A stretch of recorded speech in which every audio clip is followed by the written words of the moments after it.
Friends, आज की इस वीडियो में हम इस स्विच बोर्ड की कंप्लीट वायरिंग करने वाले हैं। यह स्विच बोर्ड अपने आप में एक मेन स्विच बोर्ड है, क्योंकि इसके अंदर यहाँ पे आप देखेंगे तो एक लाइट लगी हुई है। लाइट का ये वाला स्विच है, एक सीलिंग फैन लगा रखा है, सीलिंग फैन का ये वाला स्विच है, और रूम के अंदर हमें 2 सॉकेट की जरूरत है। तो आप यहाँ पे देख सकते हैं हमने 2 सॉकेट लगा रखी है और 2 ये स्विच है। और स्विच बोर्ड के अंदर सप्लाई है या नहीं है, इसलिए हमने यहाँ पे एक इंडिकेटर लगाया है। और इस स्विच बोर्ड की सेफ्टी के लिए, प्रोटेक्शन के लिए यहाँ पे एक एमसीबी लगाई है। तो इस स्विच बोर्ड के प्रॉपर कनेक्शन किस तरह से किए जाएंगे वो आज आप कंप्लीट इस वीडियो में सीखने वाले हैं।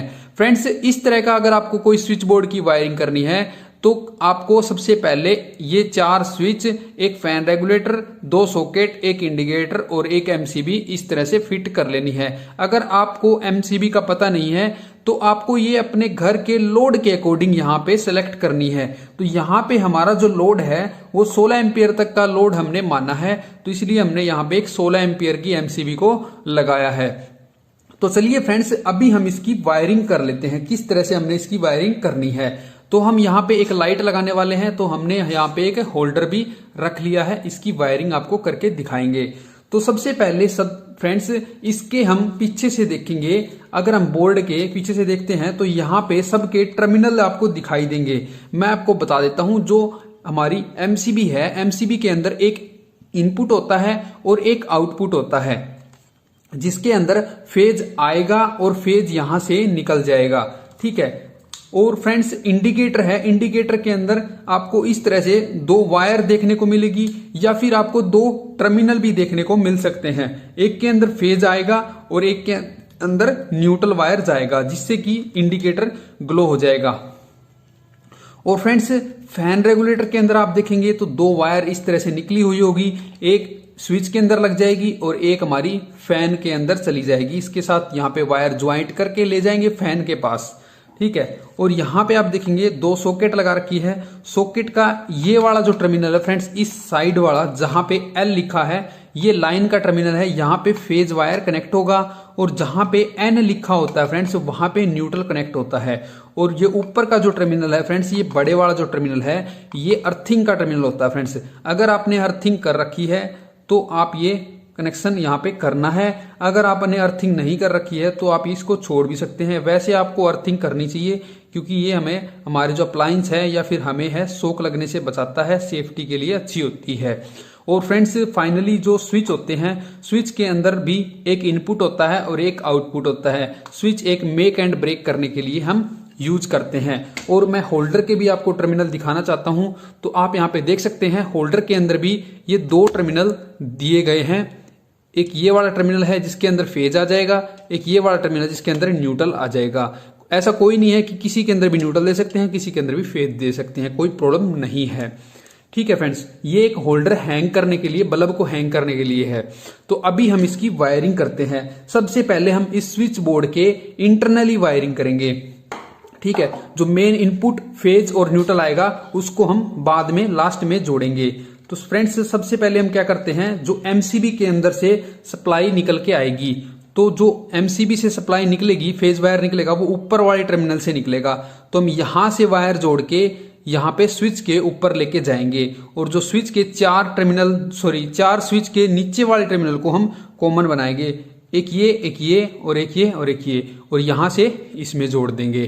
तो चलिए फ्रेंड्स, इसको हम जल्दी जल्दी से कर लेते हैं। तो फ्रेंड्स, अभी आप यहाँ पे देख सकते हैं हमने एमसीबी से एक वायर निकाल ली, वो हमने इस स्विच के नीचे वाले टर्मिनल पे जोड़ दिया है। और यहां से हमने एक वायर, आप यहाँ पे देख सकते हैं, इंटरनली हमने यहाँ पे इस स्विच में भी जोड़ दी है। और यहां से एक वायर होते हुए इस स्विच में चली गई, और यहां से आप देख सकते हैं ये आगे वाले स्विच में भी चली गई। यानी कि चारों स्विच के अंदर सप्लाई चली जाएगी एमसीबी से होते हुए।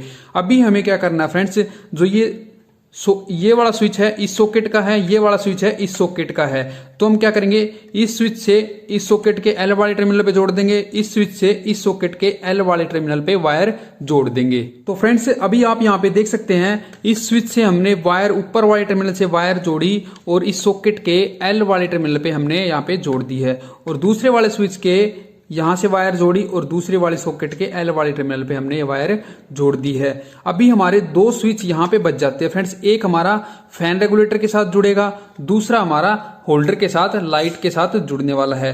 तो हम क्या करेंगे, एक तो हमारा जो ये फैन रेगुलेटर का वायर है वो हम इस स्विच के ऊपर वाले टर्मिनल पे जोड़ देंगे, और जो होल्डर का एक वायर है वो हम यहां से एक वायर होल्डर तक पहुंचा देंगे, वायर जोड़ देंगे। तो फ्रेंड्स अभी आप यहां पे देख सकते हैं हमने एक फैन रेगुलेटर की वायर को हमने इस स्विच के ऊपर वाले टर्मिनल पे जोड़ दिया है। एक जो होल्डर का वायर था वो हमने सबसे पहले होल्डर के ऊपर कनेक्ट किया, होल्डर से लेके आते हुए यहाँ पे स्विच के इस वाले टर्मिनल पे कनेक्ट कर दिया है।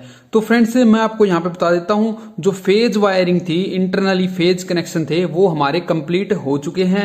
अभी बारी है फ्रेंड्स इसके अंदर के न्यूट्रल के कनेक्शन करने की। तो सबसे पहले हम ये देखते हैं कि न्यूट्रल हमारा कहाँ पे हमें जरूरत पड़ेगी। तो इस सॉकेट के अंदर हमारे न्यूट्रल की जरूरत पड़ेगी, इस सॉकेट के अंदर हमारी न्यूट्रल की जरूरत पड़ेगी, और इंडिकेटर का जो एक टर्मिनल है उसके अंदर हमारा एक न्यूट्रल जरूरत पड़ेगी, और होल्डर के अंदर भी न्यूट्रल की जरूरत पड़ेगी, और सीलिंग फैन के अंदर भी न्यूट्रल की जरूरत पड़ेगी। तो हम क्या करेंगे, एक इंडिकेटर का, एक इस सॉकेट का और इस सॉकेट का, और एक इस होल्डर का एक कनेक्शन ब्लैक वायर के साथ जोड़ लेते हैं, कॉमन बना लेते हैं। तो फ्रेंड्स अभी आप यहाँ पे देख सकते हैं हमने यहां से इस सॉकेट से ब्लैक वायर उठाई और यहां पे जोड़ दी, और यहां से ये ब्लू वाली इंडिकेटर के लिए चली गई, और ये दूसरी जो ब्लैक वायर है वो होल्डर के लिए चली गई। यानी कि ये जो ब्लैक वायर है, न्यूट्रल वायर है, वो हमारी कॉमन बन गई है।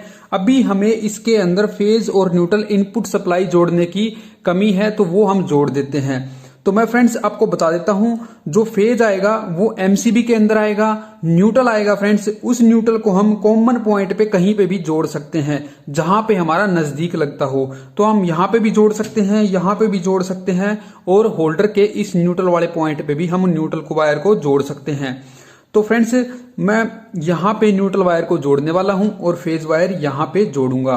तो फ्रेंड्स इसको हम कर लेते हैं। और फ्रेंड्स जो हमारा इंडिकेटर का ये एक वायर बच जाता है, इस वायर को हम एमसीबी के जो इनपुट है वहीं पे इसको जोड़ देंगे, जिससे पता लग जाएगा कि स्विच बोर्ड के अंदर सप्लाई आ गई है। तो फ्रेंड्स वायरिंग कंप्लीट हो चुकी है। यहाँ पे मैं आपको बता देता हूँ, जो फैन है हमारा नहीं है हमारे पास, इसलिए हमने यहाँ पे फैन रेगुलेटर के दूसरे वायर के ऊपर हमने टेप लगा के छोड़ दी है। जब हमारा फैन आ जाएगा तो हम इसके साथ फैन के कनेक्शन कर देंगे। तो यहाँ पे हमने मेन फेज जोड़ा है और यहाँ पे न्यूट्रल वायर जोड़ी है, ये हमारी इनपुट वायर है, इसमें सप्लाई आने वाली है। ठीक है, अभी हम इसको सीधा करके आपको टेस्ट करके दिखाते हैं। तो फ्रेंड्स अभी आप यहाँ पे देख सकते हैं स्विच बोर्ड के अंदर सप्लाई आ गई है, इंडिकेटर ऑन हो गया है। अगर पीछे से सप्लाई चली जाएगी तो ये बंद हो जाएगा। अभी हमें पता है कि इसके अंदर सप्लाई नहीं है, अगर पीछे से सप्लाई आ जाएगी तो हमें पता लग जाएगा कि इसके अंदर सप्लाई आ गई है। अभी हम करते हैं इस बल्ब को टेस्ट। बल्ब का हमारा ये वाला स्विच है तो इसको हम ऑन करेंगे, लेकिन ये ऑन नहीं हुआ क्योंकि जो हमारी एमसीबी है वो ऑफ है। तो इसको हम सबसे पहले ऑन करेंगे, उसके बाद हम इसको ऑन करेंगे। तो आप यहाँ पे देख सकते हैं ये ऑन हो गया है। इसी तरह से आप इन दोनों सॉकेट को भी यूज कर सकते हैं, चेक कर सकते हैं। ये यहाँ पे लगा देता हूं और ये देख सकते हैं आप, ये भी ऑन हो रही है और दूसरे वाली भी यहाँ पे चेक करके आपको दिखा देता हूं। तो आप देख सकते हैं ये वाली भी ऑन हो रही है। ठीक है, तो इस तरह से फ्रेंड्स आप आसानी से 2 सॉकेट, 4 स्विच, एक फैन रेगुलेटर, एक इंडिकेटर और एक एमसीबी, एक होल्डर के कनेक्शन करना सीख सकते हैं आसानी से। उम्मीद करता हूं कि आपको ये वीडियो अच्छी लगी होगी। अगर आपको ये वीडियो अच्छी लगी हो तो इसको लाइक और शेयर जरूर कर देना। मिलते हैं नेक्स्ट वीडियो में, तब तक के लिए जय हिंद, वंदे मातरम।